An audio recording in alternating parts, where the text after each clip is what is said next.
저는 오늘 사무엘 하 9장 9절에서 11절의 말씀을 가지고 무비보셋에게 보인 다윗의 마음이라고 하는 제목으로 함께 은혜를 나누려고 합니다. 지금 우리는 14일째 계속해서 다윗에 대한 얘기를 하고 있습니다. 오늘도 대부분의 많은 성도님들이 5시에 이곳에 모여서 예배를 드리고 집으로 가셔서 다시 준비하고 2부, 3부, 4부 그렇게 계속 예배에 참석하고 있습니다. 우리 새벽 예배 때도 이 정도는 참석을 해서 함께 예배를 드렸는데, 예배를 드리고 이제 집에 가셨다가 다시 참석해서 이렇게 아름다운 예배를 함께 드릴 수 있어서 감사하고, 저와 여러분에게 오늘은 특별히 갑절의 은혜가 임하시기를 주의 이름으로 축원합니다. 저는 다윗을 연구하고 이 다윗을 여러분들에게 말씀을 전하기 위해서 준비하면서 다윗의 큰 매력을 많이 발견합니다. 나도 다윗과 같은 사람이 되고 싶다는 그 마음의 간절함이 있는 것은 다윗이 그렇게 멋지고 귀한 마음을 가졌기 때문에 그렇습니다. 다윗이 성경을 보면 전쟁이 끝나고 안정된 시간을 갖자 과거를 돌아보기 시작했습니다. 사람들은 출세를 하면 화려함을 누리기 기뻐하고 그 권세를 자랑하기에 기뻐하지만은, 그러나 하나님의 사람들, 특별히 마음이 다윗과 같은 사람들은 뒤를 돌아보는 경우가 참 많습니다. 자기의 뒤를 돌아보는 그 순간 요나단이 생각이 났습니다. 그래서 물어봤죠. 사울의 집 중에 혹시 산자가 있느냐, 그렇게 물어봤습니다. 왜냐하면 길보아 전투에서 사울도 죽고 요나단도 죽고 그의 형제들이 모두 다 죽었기 때문이었습니다. 다윗은 왕이 된 다음에 할 일이 참으로 많았습니다. 전쟁도 하고 예루살렘도 점령하고 블레셋도 점령하고, 그리고 또한 법궤도 모시고 오고, 그리고 주변에 나라는 주변 나라들을 정복하느라고 굉장히 바빴습니다. 어느 정도 이제 사역이 끝나자 그는 돌아봤죠. 그 사울왕, 전에 나를 그렇게 죽이려고 했던 그 사울왕, 그 집에 살아남은 자가 있느냐 물어볼 때 시바라고 하는 그 신하가 와서 살아있는 자가 있습니다. 그 살아있는 자는 요나단의 아들인데 무비보셋이라고 하는 아들입니다. 그런데 그 아들이 그 길보아 전투에서 블레셋한테 모두가 다 죽고, 그리고 그 얼마나 다급했던지 유모가 아이를 안고 뛰어가다가 낭떠러지에 떨어뜨리고 말았습니다. 그래서 그 아이는 두 발이 걷지 못하는 절름발이 신세가 되었습니다. 이제 장애인이 되어버렸습니다. 그래서 걷지도 못하고 뛰지도 못합니다. 누가 업어주지 않으면 어디도 갈 수 없는 그런 불쌍한 사람입니다. 그렇게 얘기합니다. 그때 다윗이라고 하는 사람이, 그러면 그 무비보셋을 나에게 좀 데려올 수가 없는가, 그렇게 얘기하죠. 그때 무비보셋은 왜 왕이 나를 부르지? 남은 나를 죽이려고 하는가? 우리 아버지의 원한이 사무쳐서 저 다윗 왕이 나를 죽이려고 하는 거 아닌가 하는 그런 생각도 했을 것입니다. 그래서 무비보셋이라고 하는 사람은 아주 시골에 한적한 곳에서 살았던 사람입니다. 그런데 자기의 이름을 부른다니, 자기를 찾는다고 하니 얼마나 마음에 두려움이 있었겠습니까? 그런데 그 무비보셋이 시바에 의해서 저 다윗 왕 앞으로 나갔을 때 다윗 왕이 첫 번째로 그에게 주신 은혜가 있었습니다. 그것은 바로 너희 아버지 사울 왕이 가졌던 모든 영토를 내가 너에게 주마. 상상할 수 없는 그 은혜였습니다. 우리 할아버지가 저 당신을 죽이려고 10년을 쫓아다녔는데, 아니 우리 할아버지가 전쟁터에서 죽었는데 당신이 이제 왕이 되었는데, 아니 나에게 우리 할아버지의 모든 재산을 다 주겠다니요. 굉장한 충격을 받았을 것입니다. 사랑하는 성도 여러분, 우리가요 인생을 살아갈 때 먹고 살만 해도 우리가 살만합니다. 먹는 거, 먹고 사는 것에 부족함이 없는 삶을 산다는 것, 이것은 하나님의 축복입니다. 그때 당시 무비보셋은 눈치를 보고 살았을 것입니다. 혹시 타인 눈에 띄지 않을까? 내가 이제 어떻게 먹고 살을지, 내가 안진뱅이 신세로 두 다리를 쓸 수 없는 사람, 여러분 밭도 갈지 못하고 논도 가서 일하지 못하고 그렇다고 왕의 후손 속에서 나가서 한 푼 줍시오. 그리고 노숙자가 되어서 살아갈 수도 없고 체면이 있고, 그러니 굉장히 마음에 여러분 번민과 그 고통이 심했을 것입니다. 그런데 다윗이 불러서 당신 할아버지 왕가의 모든 재산을 다 너에게 주겠다고 할 때, 여러분 그 마음이 얼마나 기쁘고 감사했겠습니까? 사람은 어려울 때 도우라는 말이 있습니다. 저도 힘들 때 도움을 받았던 적이 참 많습니다. 세월이 지나면서 내가 안정되고 내가 좀 여유가 있으면 내가 그들을 반드시 돌봐야지, 그런 마음이 내 마음의 깊은 곳에 있습니다. 제가 전도사 시절에 그 선풍기 하나가 없어서 여러분 그 뜨거운 여름날을 나왔습니다. 선풍기 하나만 있어도 살만하겠던데, 그때 당시 사례비가 13만 9천 원, 선풍기를 살 엄두를 내지 못했습니다. 차비도 없고 간신히 여러분 사역을 하고 있는데, 어떤 분이 선풍기를 하나 사주는데 지금까지도 그 이름이 생각이 나는 거예요. 그때 선풍기를 하나 사준 그분의 이름이. 내가 늘 그 마음에 고마움이 있습니다. 그때만 해도 내가 젊은 시절이라 아글골짝 빈들에도 목숨 걸고 가오리다. 그리고 나는 집 살림이고 뭐고 아무 관심이 없었어요. 집살림은 집에서 하는 것이지 무슨 남자가 추접스럽게 집살림을 다 챙기냐. 집에서는 집에 알아서 하는 것이지. 그리고 집에서 쌀이 떨어졌는지 식사를 하는지 밥을 먹는지도 내 관심이 없고, 오직 내가 주님을 위해서 내 생명을 걸으리라. 주의하러 아침에 일찍 출근하면 저녁까지 주의 사역에 바쁘고 뛰기에 바쁘고 전도하기에 바쁘고 생명을 걸고 매일 하나님의 일을 안다고 나왔는데, 어느 날 집에 가보니까 쌀이 없는 거라. 거의 굶고 있어요. 그래서 왜 밥을 안 먹냐고 그랬더니 쌀이 없어.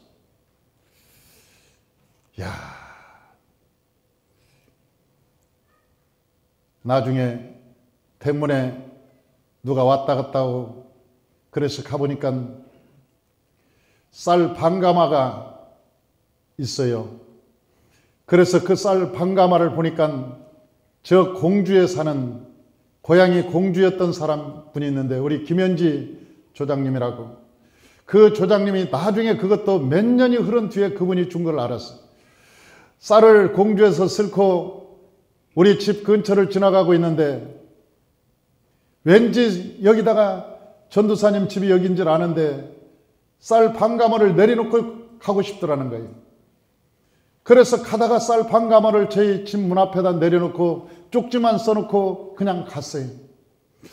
이걸 누가 보냈지? 그래 세월이 많이 흐른 다음에 그분이 뜨거운 물에 데어서 저 수유리에 입원을 하고 있었는데, 내가 그 신방을 가서, 이제는 내가 목사가 되었죠. 그러니까 오랜 세월이 지났어요. 목사가 되어서 그 물에 데인 그곳에 찾아가서 내가 신방을 했는데, 그때 그분이 얘기합니다. 목사님, 옛날에 내가 공주에서 올라오다가 목사님 생각이 나서 쌀 반 가마니 놓고 갔는데 목사님 그거 잘 드셨는지 모르겠습니다. 먹은 지가 언젠데. 그 쌀 반 가마를 놓고 간 지가 5년이나 더 지나갔는데 그때서야 내가 그분인 걸 알았다고요. 내 생각에 하나님이 그분의 마음을 감동해서 종이 쌀이 없어서 굶으니까 사람의 마음을 감동시켜서 보냈구나. 그런 생각이 들더라고요. 내가 얼마나 집에 관심이 없었으면 집에 이사하는 것도 몰랐다고요. 집이 어디서 어디로 이사하는지도 모르고 이사하고 나면 나한테 전화해서 주소 불러주면 주소 찾아가고 나는 그것은 남자가 마땅히 그렇게 살아야 된다고 생각했어요. 남자는 그렇게 살아야지 무슨 추접스럽게 집 걱정을 하고 무슨 집에 생각을 하고 그렇게 사나. 남자는 큰일하고 사는 사람이지. 늘 그런 생각을 가지고 살았으니 여러분 늘 얼마나 한심합니까? 나는 개척하고도 그렇게 그런 생각을 가지고 살고 그런 마음을 가지고 살다가 내가 창세기를 보면서 나중에 모세오경을 깨닫고 나서 그때서야 내가 그렇게 사는 게 아니라는 것을 알았어요. 사는 게 그것이 아니었구나. 하나님께서 가장 원하는 것은 무엇인가? 그것을 나중에 깨닫고 나서 내 마음이 조금씩 변화되기 시작하는 거예요. 사람이 가장 귀한 것은 자기가 잘났을 때, 자기가 올라갔을 때, 권세를 가졌을 때, 자기가 부귀영화를 잡았을 때, 여러분 자기가 물질을 가졌을 때, 돌아보는 마음이 있을 때 하나님은 기뻐하시는 거예요. 돌아보는 마음이 있을 때. 그래, 돌아봐야지. 내 고향도 돌아보고 내 부모도 돌아보고 내 형제도 돌아보고 내 주변에 있는 가난한 사람들도 돌아보고 내 연약한 지체들도 돌아보고 여러분 내가 선줄로 생각하거든.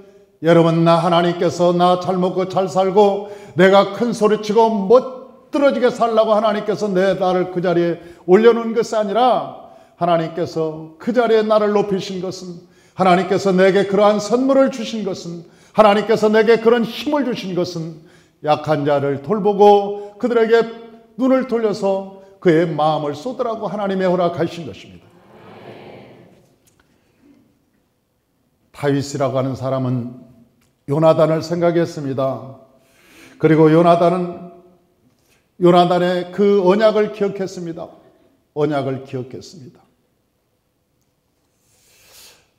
우리가 그 성화 중에 기도하는 손이 있습니다. 그런데 그 기도하는 손을 보면 유명한 내용이 있는 것이요. 이야기가 얽혀져 있는 것이죠.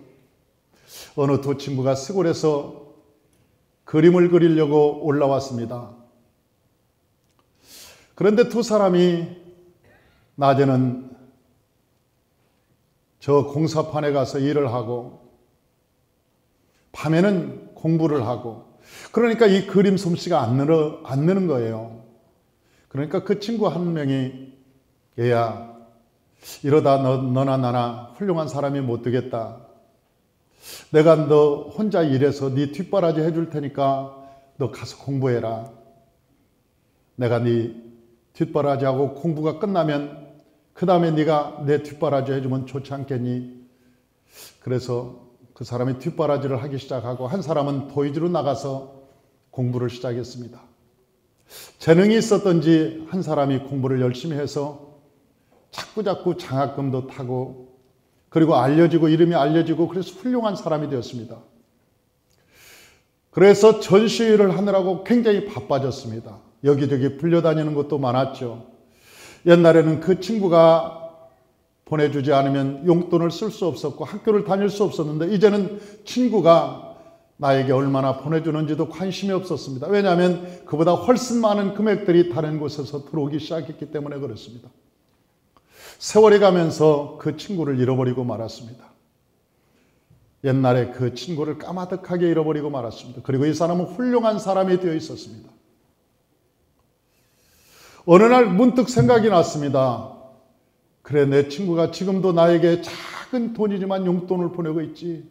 나 훌륭한 사람이 되라고 용돈을 보내고 있지. 그 친구는 어떻게 됐을까? 그래서 옛날 둘이 살았던 그 시골 마을에 반지하 그곳을 찾아갔습니다. 그런데 그 안에서 친구의 목소리가 들리는 거예요. 자기는 그 친구를 까마득하게 잃어버리고 말았는데 그 친구는 두 손을 모은 채 자기를 위해서 기도하고 있더라는 거예요. 그렇게 오랜 시간이 지났는데도 불구하고 그 친구는 자기를 위해서 끊임없이 기도를 하고 있어요. 그래서 그 창문 틈으로 보이는 그 친구의 모습, 기도하는 그 손을 스케치해서 즉시 그 자리에서 그렸습니다. 그것이 그 유명한 기도의 손입니다. 사람이라고 하는 것은 우리가 출세를 하면, 우리가 뭔가 소유하면, 우리가 무엇을 이루었다 하면 과거를 잃어버리는 사람이 참 많습니다. 그래서 한국 속담에 개구리 올챙이증 모른다는 말이 있습니다. 옛날 시절은 까마득하게 잃어버리고 마는 것이죠. 그러나 다윗은 그 요나단과 그 광야에서 맺었던 그 약속을 잊지 않았습니다. 사무엘상 20장 15절에 보니까 이렇게 약속했습니다. 여호와께서 너 다윗의 대적들을 치면서 다 끊어버리실 때에도 너는 내 인자함을 내 집에서 영원히 끊어버리지 말라. 이게 요나단이 다윗에게 부탁한 얘기예요. 요나단은 자기가 왕자였고 다윗은 피난 도망자의 신세였습니다. 그런데도 불구하고 다윗이 나중에 왕이 될 걸 알았습니다. 그리고 그 다윗에게 말합니다. 네가 왕이 될 때 우리의 가정, 우리 가족, 하나님께서 우리의 집에 다 멸망할지라도 그러나 너는 우리 대가 끊어지지 않도록 좀 돌봐달라. 그렇게 부탁했는데 이 부탁을 다윗이 왕이 된 뒤에도 기억하고 있었다는 거예요. 그리고 그 기억을 되살려서 여러분 불러서 이 요나단의 아들이었던 무비보셋을 그 옛날의 영화를 찾아줍니다. 이 사울 왕의 모든 재산을 다 줍니다. 두 번째로 이 다윗은 무비보셋에게 특별한 은총을 내립니다. 그것은 너는 왕자처럼 내 상에서 먹으라는 거예요. 아침 저녁으로 왕궁에서 살아라. 그리고 밥 먹을 때 함께 우리 겸상하자. 그러니까 왕자와 비슷한 것이죠. 여러분 이 세상에서 가장 실권자는 누군지 아십니까? 이 세상의 가장 실권자는 대통령입니다. 그 대통령 휘하에 부통령도 있고 우리나라는 뭐 국무총리죠. 각 장관들도 있고 참모총장도 있고 뭐 굉장히 많은 사람들이 있습니다. 재벌도 있고 뭐 수많은 직위를 가지고 있죠. 그런데 가장 힘이 센 사람이 누군지 아십니까? 대통령 근거리에 있는 비서실장입니다. 여러분 참모총장도 비서실장 앞에서는 꼼짝을 못합니다. 여러분 직위가 높아서 그런 게 아니에요. 비서실장의 직위가 참모총장보다 높아서 그런 게 아니에요.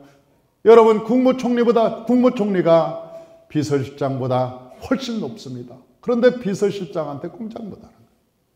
각부 장관들도 마찬가지. 왜? 최고의 실권자와 가장 근거리에 있으니까. 가장 근거리에 있으니까 날마다 만나고 여러분 날마다 함께 사니까 그 사람이 실권자인 거예요. 그래서 옛날에 문고리 3인방이라는 말이 있잖아요. 문고리 3인방. 저는 요즘 TV에서 현직 대통령의 생일을 축하하는 이야기들을 지하철에 많이 게재가 된다고 하죠. 물론 시대적으로 변한 것은 사실입니다. 대통령의 생일도 뭐 그럴 수 있는 것이죠. 그러나 한 가지 좀 과하다는 생각을 합니다. 옛날 같으면 국상입니다. 여러분, 전직 대통령이 죄로 말미암아 감옥에 있다고 하지만 아직도 전직 대통령이 감옥에서 영아의 몸에 쓴 채로 지금 갇혀 있는데, 현직 대통령이 여러분 아무리 그래도 그렇지 만약 지하철에서 그런다면 말려야죠. 그것은 사람이 덕스러움에 있는 것입니다. 덕스러움에 있는 것이죠. 우리가 옳고 그러기 이전에 우리가 사람이 사는 덕이라고 하는 것이 있습니다. 사람이 살아가는데 마음에 씀씀이가 있습니다. 약한 자를 돌보며 그 마음의 상처를 싸매줄 수 있는 마음의 넉넉함이 있어야 미래가 있고 우리가 미래의 비전을 볼 수가 있는 것입니다. 옳고 그른 문제가 아닙니다. 이것은 틀리고 맞고의 문제가 아닙니다. 마음의 넉넉함의 문제입니다. 우리의 마음의 섬세하게 쓰임의 문제인 것입니다. 그러한 모습을 보면서 어딘가 씁쓸한 거예요. 물론 죄로 말미암아 그곳에 있죠. 안타까운 얘기죠. 슬픈 얘기입니다. 그러나 힘이 있는 자도 배려하는 마음이 있어야 됩니다.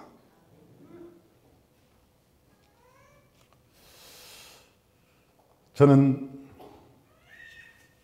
다윗이 무브보셋을 위해서 이 배려하는 그런 마음, 여러분 돈 있으면 뭐합니까? 이 세상에 권세가 있으면 뭐합니까? 양다리를 쓰지 못하는데, 걷지를 못하는데 누가 업어줘야 말을 탈 수 있는데, 누가 업어줘야 화장실을 갈 수 있는데, 여러분 돈 있고 권세 있으면 사람들이 무시합니다. 여러분 멸시할 수 있습니다. 그런데 다윗이 자기 왕궁에 모셔놓고 날마다 아침 저녁으로 겸상하는데 무시할 수 없었을 거예요. 왜냐하면 그 말 한마디에 죽고 사는 권세가 거기에서 나오는 거니까. 이것을 보면서 그 다윗의 배려함, 그 섬세하게 배려하는 그 씀씀이, 아, 다윗은 무비보셋을 진짜 배려했구나. 진짜 섬세하게 배려하고 있구나. 그런 마음이 드는 거예요. 사랑하는 성도 여러분, 성경에 보니까 이런 사람이 또 하나 있습니다.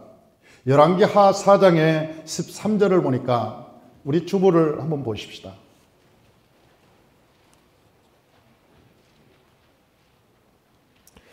열왕기하 14장 13절 다 같이 한번 읽어봅니다.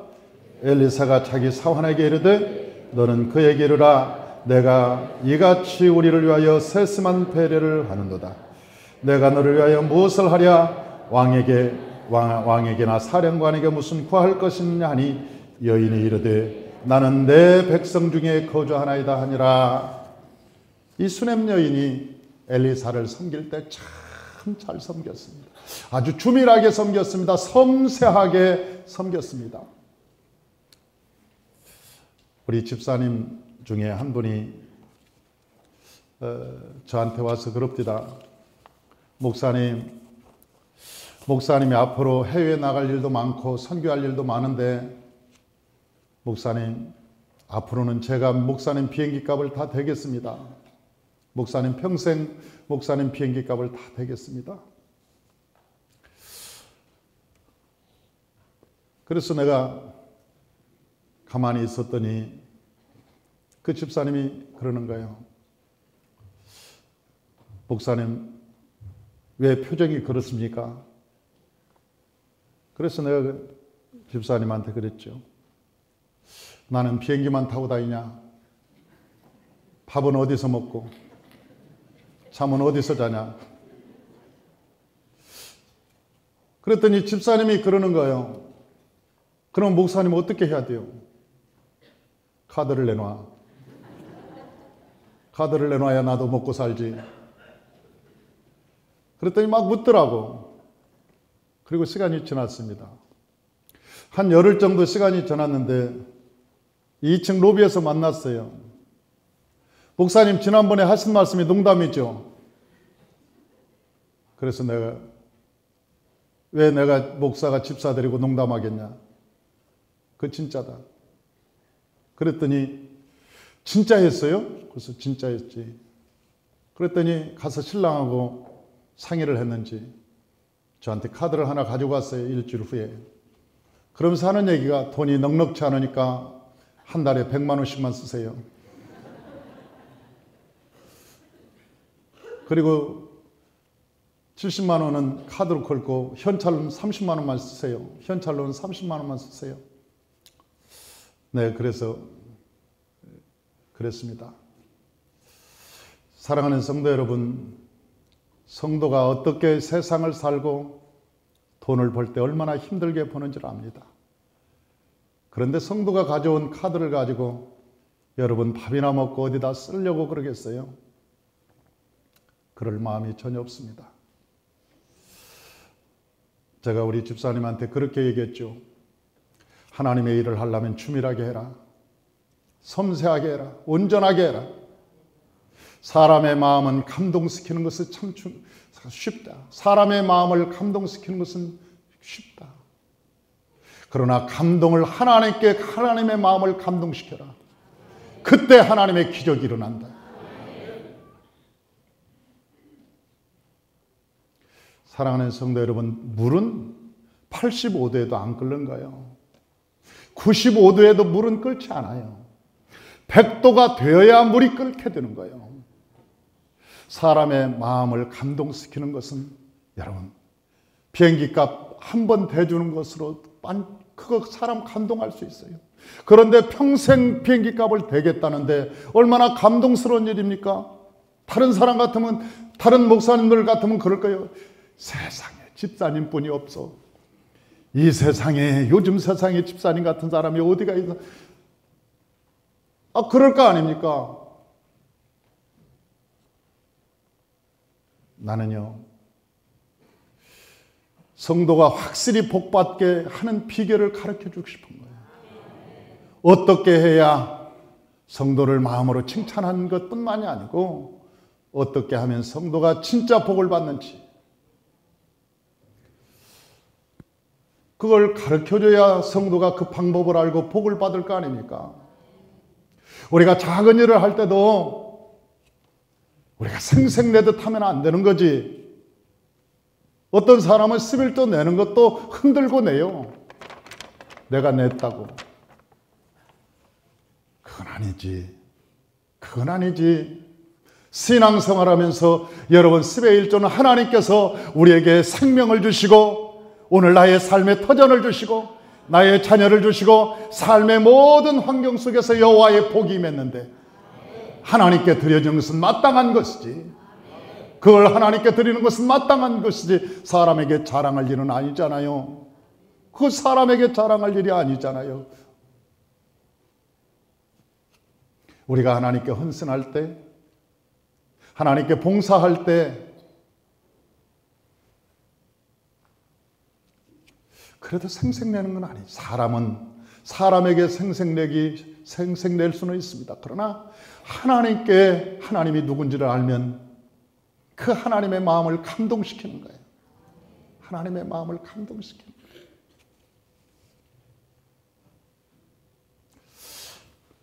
다윗은 그래서 하나님이 기뻐한 사람이요.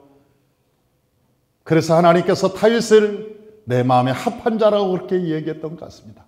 왜냐하면 그의 마음이 아주 섬세했거든요. 저와 여러분이 이 마음은 사람의 마음이 아닙니다. 나도 그런 사람이 돼야지. No. 사람은 죽었다 깨어나도 이 마음을 못 갖습니다. 사람의 마음은 근본적으로 이기적이고 자기중심적이고 언제나 자기가 하나님 되고 싶어하는 마음이 우리 마음에 있기 때문에 죽었다 깨어나도 사람은 이 마음을 못 갖는 거예요. 내 마음에 하나님이 들어오실 때만 가능한 거예요. 내 안에 예수님이 주인일 때만 가능한 거예요. 우리의 마음에 예수님이 주인일 때만 그것이 가능한 거예요.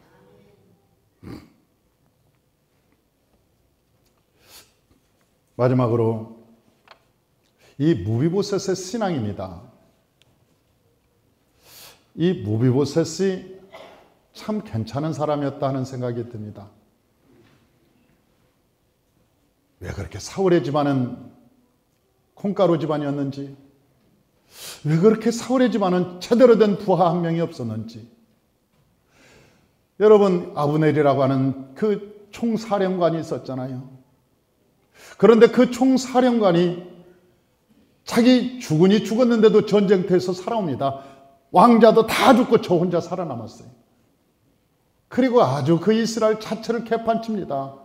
뿐만 아니라 오늘 시바, 이게 사울의 신하였는데 이 나머지 시바도 나중에 무비보셋을 잘 섬기라고 다윗에게 명령을 받았는데, 다윗이 압살롬에게 도망갈 때, 압살롬이 반역을 일으켜서 다윗이 도망갈 때 이 시바가 그 낙타에다가 말에다가 먹을 것을 잔뜩 실어가지고 다윗에게 와가지고, 왕이여, 내가 다윗을 왕을 찾아왔나이다. 그러니까 다윗이 왜 무비보셋은 안 왔니? 네 주인은 왜 안 왔니? 그러니까 무비보셋이요? 그 사람은 사울 저 압살롬 따라갔어요. 아니 왕이 싫대요. 왕하고 막 별의별 욕을 다 왕에게 하고 왕을 다 떠나서 가버렸어요. 다윗이 얼마나 화가 났겠어요. 자기가 그렇게 돌봤는데, 그렇게 사랑했는데, 그렇게 세심한 배려를 했는데 그 신하가 와서 그런 보고를 하니까 다윗이 내가 준 사울의 모든 재산을 네가 가져라. 그리고 부하한테 줘버렸어요. 그리고 다윗이 압살롬의 반역을 다 점령하고 평정하고 왕궁으로 들어왔을 때 무비보셋을 불렀습니다. 무비보셋이여, 왜 너는 나를 배신했니? 너는 왜 나를 배신했니? 그렇게 물어보니까 무비보셋이 하는 얘기가, 나는 배신한 적이 없습니다. 나는 두 다리가 저려서 안장을 할 수가 없었습니다. 말을 탈 수가 없었습니다. 내가 말을 타려고 하면 내 부하 시바가 그냥 끌어당겼습니다. 그리고 나를 아주 창고에다가 밀어넣고, 걷지 못한다고 창고에 밀어넣고 왕한테 가서 나한테 모함을 했으면 나에 대해서 모함을 했습니다. 나는 진정 그런 적이 없습니다. 그때서야 다윗이 시바 이놈이 모함했구나, 그걸 깨달았어요. 그리고 자기가 한 말을 내뱉을 수가 없어서, 다시 반복할 수가 없어서 반절을 떼어서 다시 줍니다. 무비보셋에게 재산 반절을 떼어주고. 그때 무비보셋이 뭐라고 하는지 아세요? 왕이여, 다 주십시오. 나는 재산에 관심이 없는 사람입니다. 왕이 살아서 오신 것이 내게 선물입니다. 내 선물은 재산이 아니었습니다. 내 선물은 내가 저 왕궁에 사는 것이 아니었습니다. 내 선물은 왕이 살아오시는 것이었습니다. 이제 왕이 살아오신 것을 봤으니 나는 여한이 없습니다. 나는 재산을 주시지 않아도 줍니다.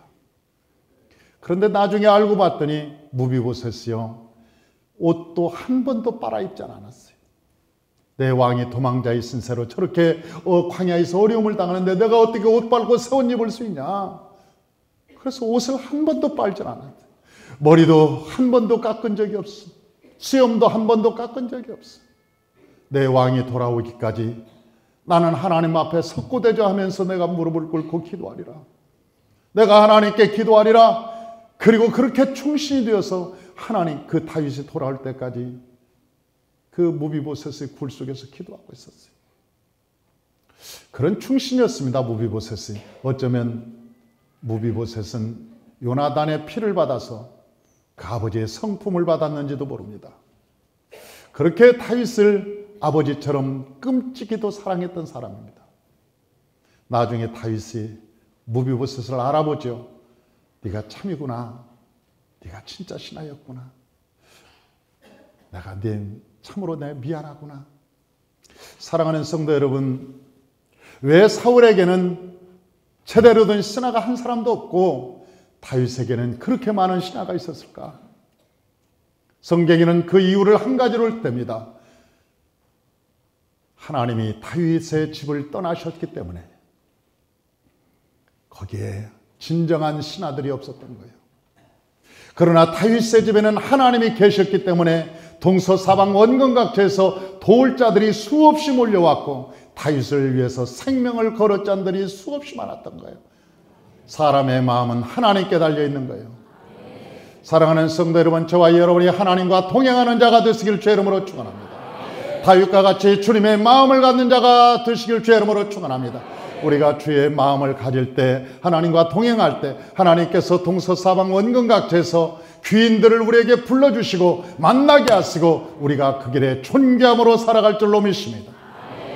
주님의 은혜가 저와 여러분 가운데 충만해서 우리가 2018년에는 모두가 다 승리하시기를 주의 이름으로 축원합니다. 기도하겠습니다.